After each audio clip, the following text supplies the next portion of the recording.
Hello, everybody, and welcome back to the West Ham Network. My name's Anton, bringing you a West Ham Daily for today. It is coming within 24 hours of the transfer deadline to be finished. Of course, West Ham got through to the round 3 of the Corrupt Cup.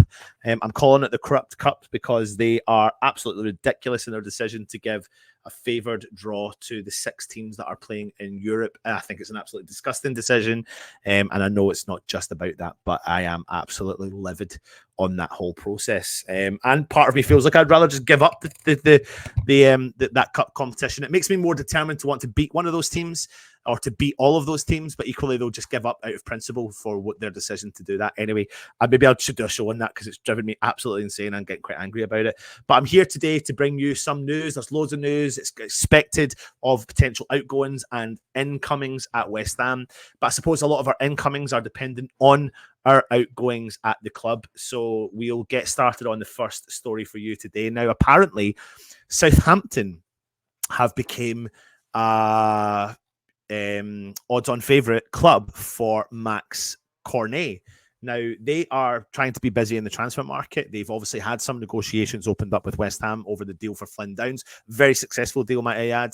A loan deal. They took the player on a loan deal and then got him on a permanent. West Ham making some profit on the player. And it looks like they're wanting to come back to West Ham for Max Cornet. They need some players in the attacking position in the Premier League. Now, according to reports in the Telegraph, Southampton are considering a transfer for the 27-year-old left winger ahead of the deadline on Friday. Now, Cornet has only started 3 games in the last 2 seasons for West Ham due to injury. That kind of, not really sure what the injury was.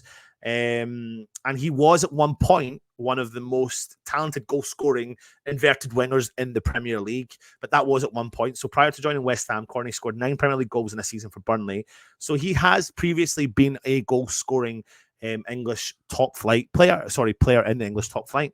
Now, Southampton do need goals, and if Cornet can stay healthy, he can bring additional goal-scoring quality to them. But then people may say, well, has he been given a fair shot at West Ham? And I genuinely don't think he has, but unfortunately, I don't think he is going to get his opportunity at West Ham just now. So before coming to the Premier League, he was another top talent produced by the Lyon Academy, which is known for providing a lot of the best attacking players in the French football. He had 3 seasons with at least 5 goals in 2 seasons, with at least 5 assists while at Ligue 1. But he's not recorded 5 goal contributions of any kind since his season at Burnley back in the 21-22. But in the prime of his career, at the age of 27, a move to Southampton at a club that may give him an opportunity could be the most perfect step for him. And again, if he does come off the West Ham books, £65,000 a week that West Ham would save. I suppose the best case scenario for West Ham would be that we would sell the player to generate an income. Cornet's not going to get in and around this squad this year. It's very blatant to the eye. He wasn't getting in last season. He's not going to get in this season. And it's a shame it's worked out, but we need to make some money back. And if we can sell him on for something, then so be it. The rumour is that they're maybe looking at a loan deal if they can, with an obligation to buy, which seems to be the modern way of how these teams are doing business, pushing their transfer fees to next summer. But again, it's just one that you want to keep an eye on. So keep your eyes peeled on Max Cornet potentially heading out of the club, supposedly on his way to Southampton, but not just the only one potentially on his way to Southampton, because we're hearing loads of conflicting reports specifically on our midfield maestro, James Ward-Prowse. And apparently Southampton, his previous club, the club he grew up with and was with all the whole life, are trying to come in and convince him to return to St. Mary's on loan for the remainder of the season. And I think their manager has sniffed at the opportunity to bring him back. And I think, like I said earlier on, they've already opened up negotiations with West Ham, had very successful negotiations with West Ham over the loan deal and permanent deal of Flynn Downs. And I think that the Southampton, who are obviously busy in the transfer market, yesterday announcing Aaron Ramsdale as their new signing for £25 million, have got some money and would want to bring in as much squad depth as they possibly can.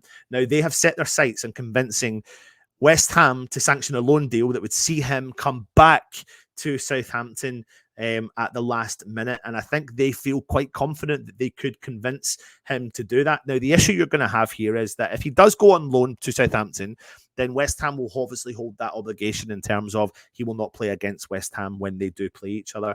And the problem you're going to have here is if he doesn't go, then he's probably going to struggle for game time, because he played in the Carabao Cup against Bournemouth and he didn't set the world alight, not really remotely. Now, I'm not trying to say that he's a done player. I don't think he is. But I think in this current setup, in this current team, he's going to struggle for game time. And at the age that he is, I think he wants to be playing regular football. Considering he only signed for the club a year ago, I think it's a bit of an odd one. It is an odd one because I'm conflicted over it, because I look at his stats and he had over 14 goal contributions in the Premier League last season between goals and assists. And then I look at his performances on the park, and certain points last year, especially at the early part of last season, he was what we called our kind of cheat mode. He was a cheat mode midfielder, and he's not really hit the heights since the second part of the season. Now, he has made 410 appearances in a Southampton shirt, finding the back of the net 55 times and 52 assists along the way. And I think he would be welcomed back dramatically at Southampton. Now, we are in a reasonably strong negotiating position when it comes to Ward-Prowse. He's got 3 years left in his contract, and he does currently pocket around about £115,000 a week. I don't think Southampton would want to pay the full wages. However, a loan deal may work dividends for them. It may work beneficial for West Ham. You know, we could go out and get some regular game time in the Premier League, in the highest league possible. Plus, it won't come back to bite us in the arse, because he won't play against West Ham with regards to that.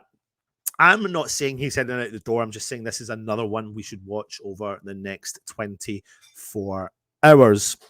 And I suppose if those two players do head out the door, those should possibly trigger the confirmation that the kind of longest saga of transfer dealings we've had this summer so far, in terms of West Ham bringing Carlos Soler from Paris Saint-Germain into the club.